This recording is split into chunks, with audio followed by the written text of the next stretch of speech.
This training is on a concept I've been teaching for a while that's called production over performance. So when you're focused on the production,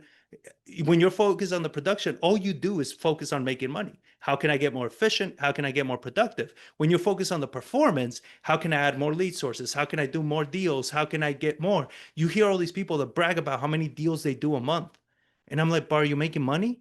Oh, but I'm doing this many deals. Like, I don't care how many deals you do a month. I did 3 deals and I've made $280,000 in 3 deals in 1 month. Last month we did one for 130. This month we're closing the one that I was talking about, the partial interest. We're making 135 on that one. I make more on one wholesale than most people do on 4 or 5 flips. And it's not a brag. I'm not bragging at all. I'm telling you, I'm more focused on production over performance. So the framework that I created for this is a net versus a spear. So this is a whole fishing analogy.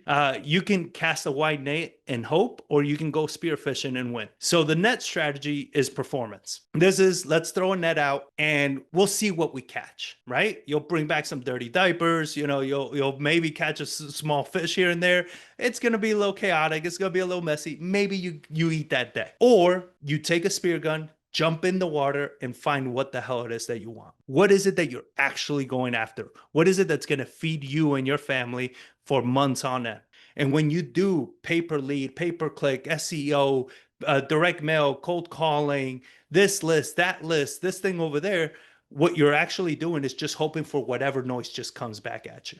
So I created a little exercise that we're going to go through. What we do is identify what's already working. So like Matt mentioned, I've done trainings here before. I did one precisely on the first pillar that I teach, which is your market. Understand what your market is doing. Where are the months of inventory? What's the median price on the market? What areas are hot? You understand? And even on that training, I want to say I showed you how to even use like realtor.com to do this. You don't need MLS access. It's simple to do this research. Why do we need that? Because there's so many times people start marketing and they're like, I'm just going to market to the whole city. Like, why? Does the whole city make money? I don't know. It's not, well, that's not an answer. We need to know exactly what's working and where. This is not just let's throw a dart at the wall and hope for the best. You understand? We want to be specific. We want to be targeted. Why do we do the median price? Because the median shows demand in the market. When you cater to the demand in the market, guess what happens? You make more money. When you flip your houses, we have 7 months of inventory in San Antonio. What does that mean? Houses take forever to sell. Our flips are still selling within the first 2 weeks. Why? Because I put flips that are in high demand. I flip in areas where I know properties are going to sell right away. I don't take on projects outside of those areas. I just won't do it. It's not worth my time. I don't want a property to sit on the market for 4 months. I've done this way too much. Houses that sit vacant like to hurt themselves. All of a sudden, you start having issues when a house just been sitting vacant for 3-4 months, especially in Texas that we have extreme weather. We have extreme summer, heat, everything. Those houses love to abuse themselves. So that's not a risk I'm willing to take. I want my house gone in a week or two, tops. And that's what we do. That's how we cater. That's pillar number 1. So identify what's working by looking at those areas. And then pillar number 2 is getting your buyers. What do buyers want? I get this all the time. Jon, I got a great deal, but nobody wants it. I'm like, then you don't have a great deal. What you have is most likely a contract, but you didn't contract it at the right price and you don't have buyers for it. Get your buyers first. Your buyers are going to tell you, I buy in this area, this type of home. I don't want this rehab. I want this. And what do? You take all your marketing effort, you take all your marketing money, and you deploy precisely where they want properties. I do not market in areas I don't have buyers. It makes no damn sense. I don't care how good you think the deal is. If you don't have a buyer, it is not good deal, because who the hell is going to buy it from you?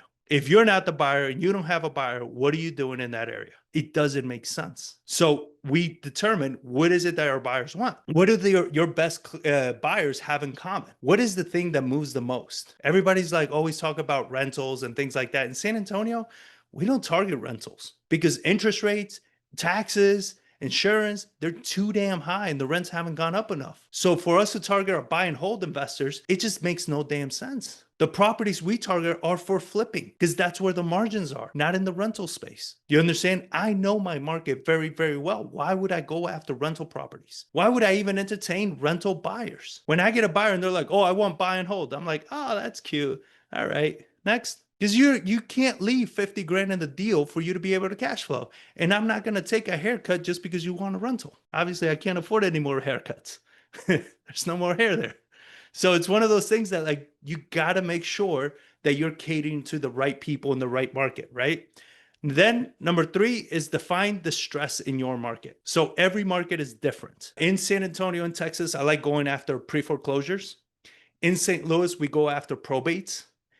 In Florida, I have students that we don't do foreclosures because it's a judicial state. They're not worth the chase. So in there, we do water shut off. We do tax delinquent or tax. I'm sorry, they're stacked. So it's tax delinquent that have been sitting for a while that maybe are deceased. So we have different formulas, and I did a whole training on pretty much a niche list.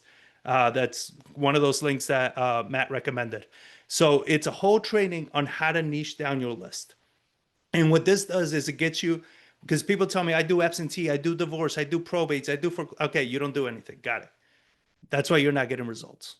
Because you don't treat a foreclosure the same way you treat a tax delinquent, the same way you treat an absentee. And if you're doing all of these, then what happens is you're inefficient at all of them. You do not know how to go deep enough at any one of these lists. And it makes it that much harder for you to close any of them at any decent margin. The reason we do $50,000 wholesales is because we target people that we know need to move these properties. You understand? They have real necessities. One of the great things that we started doing right now is whatever list you're doing, once you niche it down, the last thing we niche down for is deceased, where the owner's deceased. Because now you got heirs that do not give up doo-doo. I'm sorry. Sometimes the cursing wants to come out. That they don't care about the property. It's one of those that they just don't care about the property. So these are the people, the one that we just got, that we just bought the deed. We talked to the lady and she's like, I'm honestly, I don't care. I'm so done with this. This property's a piece of crap. I don't, all these things.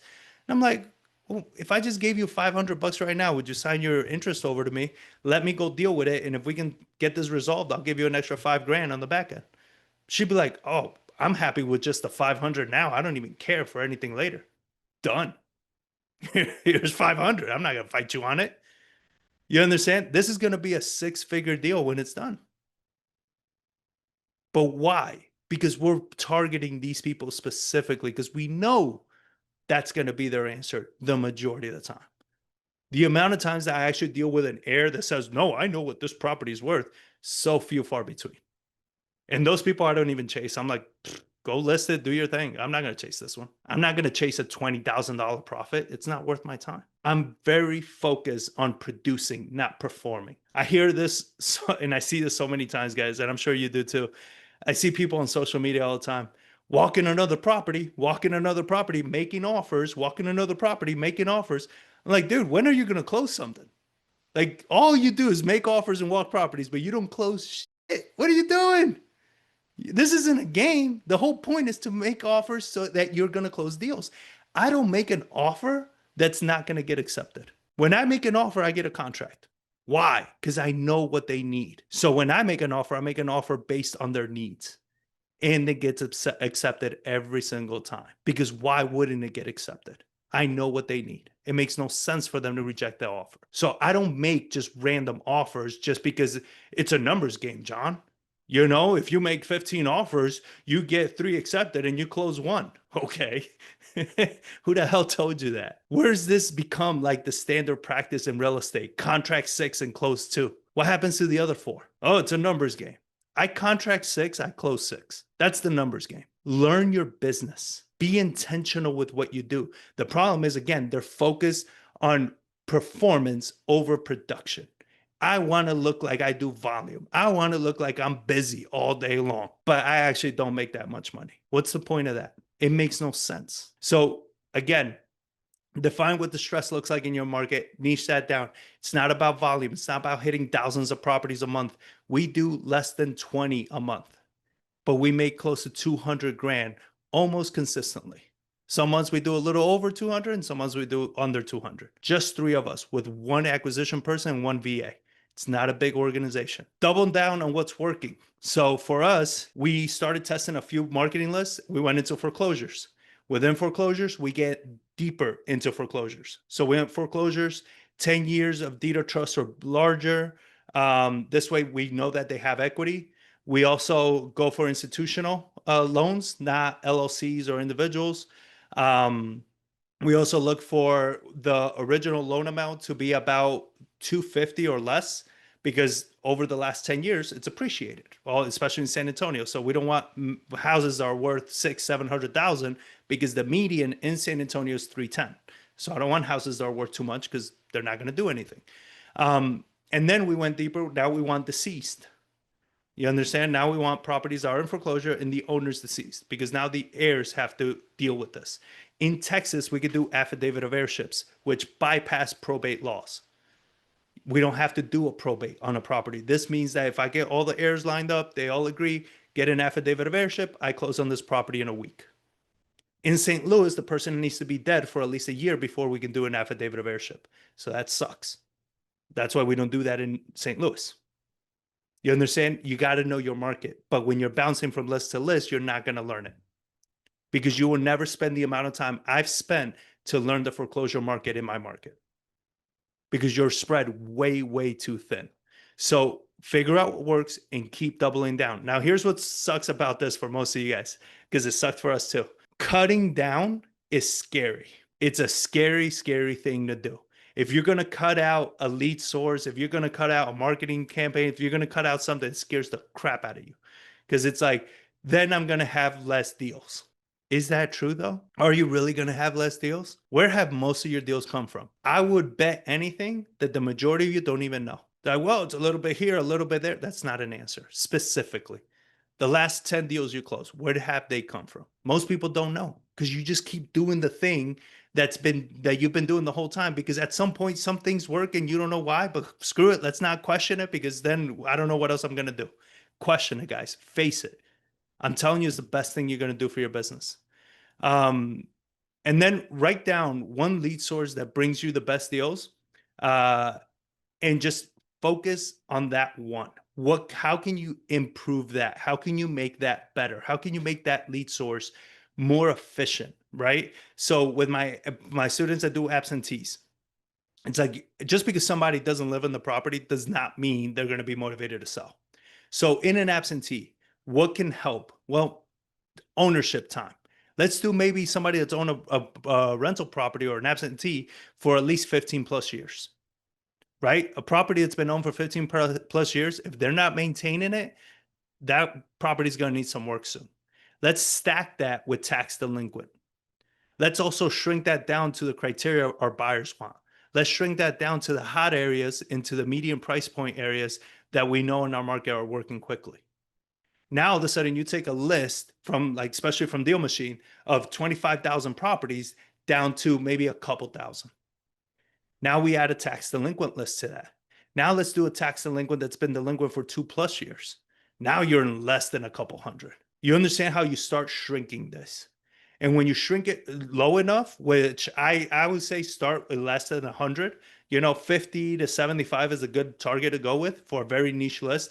And shrinking is not just making the list smaller, it's targeted. The distress needs to be there, right? So then if you add the tax delinquent and you add that the owner of the property is deceased, that's going to go down to probably like 8. But those 8, you use a service.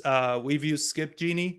There's TLO, there's DealMachine. Skip trace it, find the relatives. Don't skip trace the owner. The owner's dead. Unless you want to speak to dead people, they're not going to answer, right? Don't skip trace the owner. Find the relatives. Find the next of kin. Skip trace those people. And simply reach out and be like, hey, I'm not sure if you're aware, but you actually have some money in this property that if these things are not taken care of, the county's going to take it or the bank is going to take it. And that money belongs to you. Are you interested in collecting that? Most heirs are like, hell yeah, I'm interested in collecting that. All you need is one deal that comes out of that. You're making low end 50, 60 grand on a deal like that. Now, there's more nuance to a strategy, but in a nutshell, that's pretty much how we target the majority of our deals that we do. Thanks for listening to the DealMachine Real Estate Investing Podcast. Please leave us a review and follow along wherever you're listening to your podcast.